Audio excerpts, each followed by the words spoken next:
Welcome back! Today's Friday, Philosophy Friday.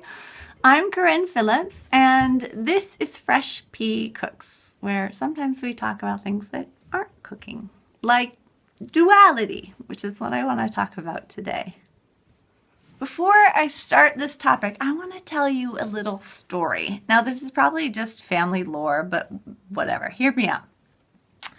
I think it was my paternal grandfather or my paternal great-grandfather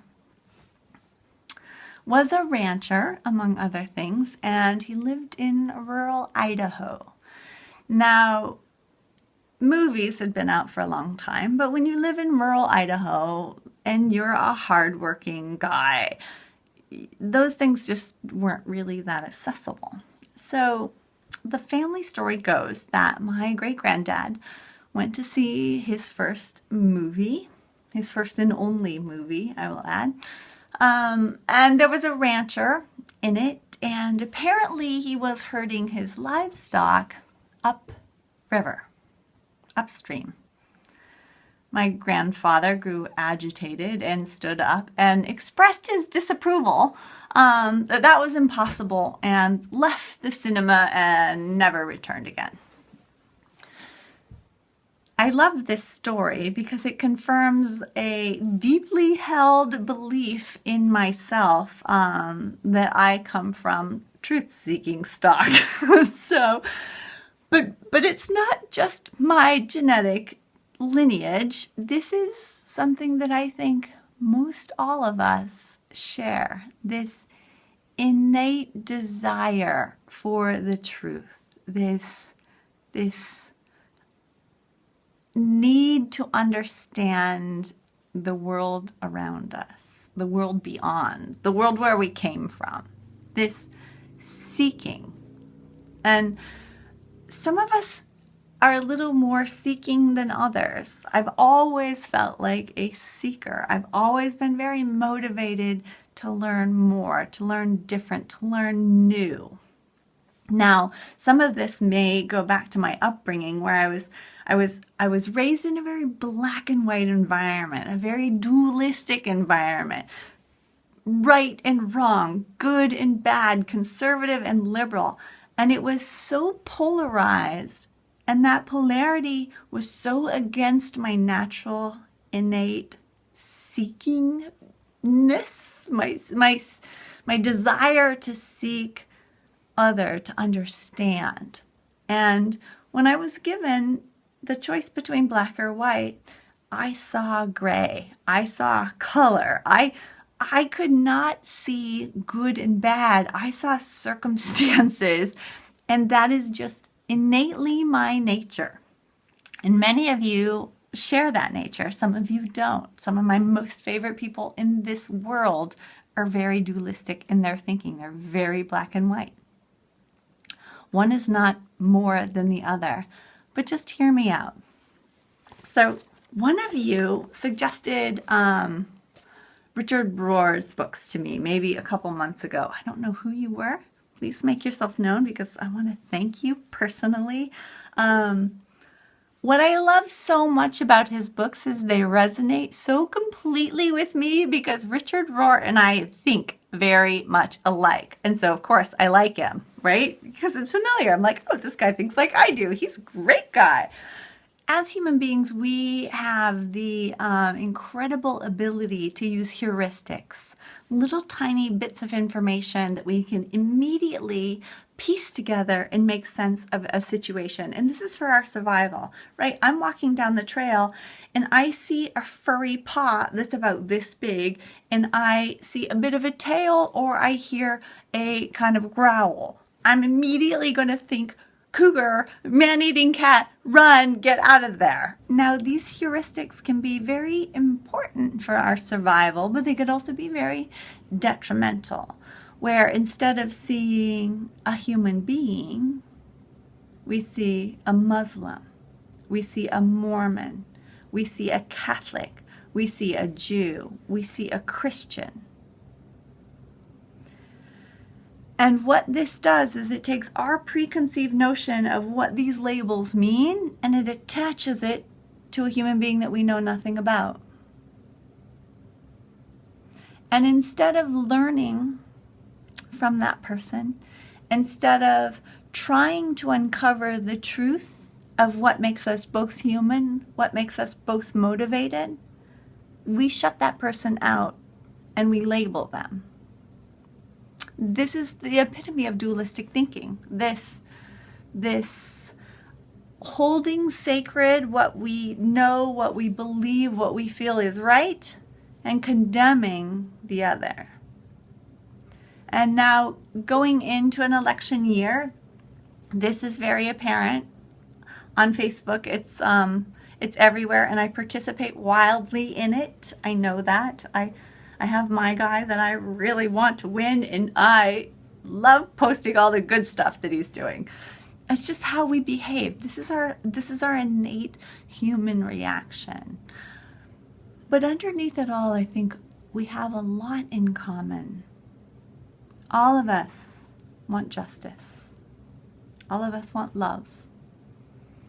All of us want to live in a place where people are safe from harm. We all want to belong. We want to be valued. We want to be heard. We want to be seen. We want to matter. And in holding these really conservative values like justice and love and a deep-seated faith in humanity is really important because it's something that unites us. In this book, The Naked Now, Richard Rohr talks about being a values conservative but a process liberal, meaning that what he holds sacred and true is very much the core of who he is, and it's what most all of us hold sacred and true. And yet, the process that he uses to navigate and to see clearly in this world is very liberal. It's very open-minded. It's very possibility focused. Not so much what I know to be comfortable, familiar, safe, right? Right?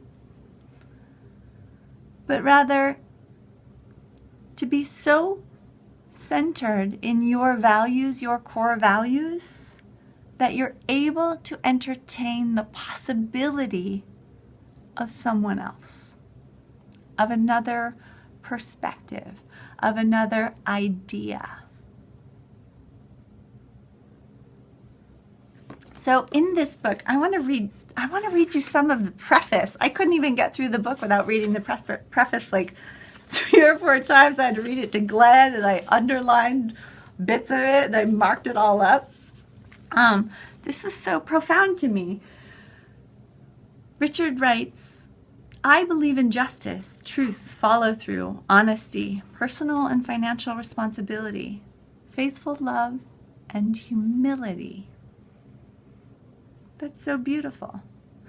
And he goes on to write, yet in my view, you need to be imaginative, radical, dialogical, and even countercultural to live these values at any depth. Now, this guy is like a Franciscan monk for years. He's a devout Catholic.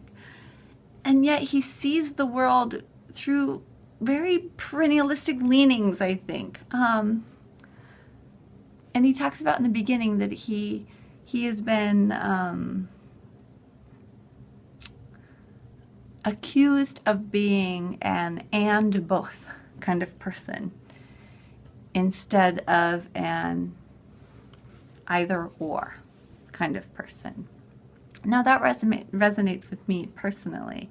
He writes, what is it that's keeping us humans from reading reality truthfully, humbly, and helpfully? Why do we, including people at the highest levels of church, education, and state, appear to be so imprisoned in ourselves? In effect, why have the world religions stopped doing their job of spiritually transforming people and cultures?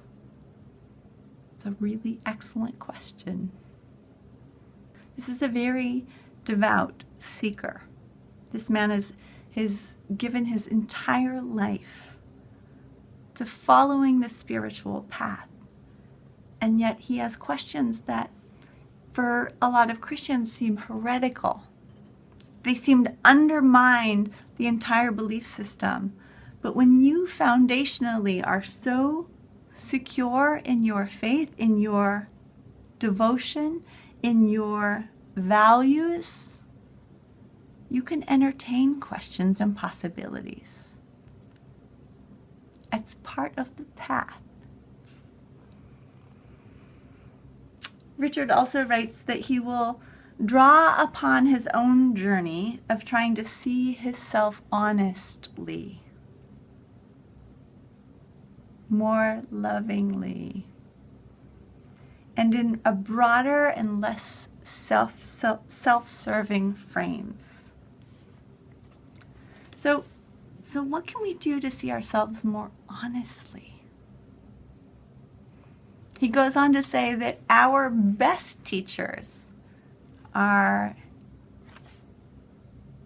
humiliation, regret, failure, sin, our shadow selves, as long as we are willing to learn from them. And that willingness is humility. That willingness is putting down our ego, our self-identifying righteousness, putting that down and questioning. Putting it down and asking others, trying to understand how others see, so that we may see clearer. Why is it when we lock into this dualistic thinking that we shut ourselves off from the potential of the other side? We're looking through a tiny peephole from one side, and yet what's behind us could be the truth. But we dig in because we have to be right. We dig in because we want to belong. We dig in because it's scary on the other side, or we've been told the bad guys live there, or whatever our reasonings are. So my question to you is, how has dualistic thinking kept you from seeing the truth? Leave your hate mail, your love mail, your existential crises, your whatever below, and keep the dialogue going. I think it's so important for us to be able to see clearly and to see each other clearly, because it's the only way we're going to see our common humanity, a common ground. That's the only way we can get to peace. So this dualistic thinking, this black and white, right, wrong, how is that serving you? It's safe, it's comfortable, it's familiar. But is it really serving your higher values? Thank you for being here.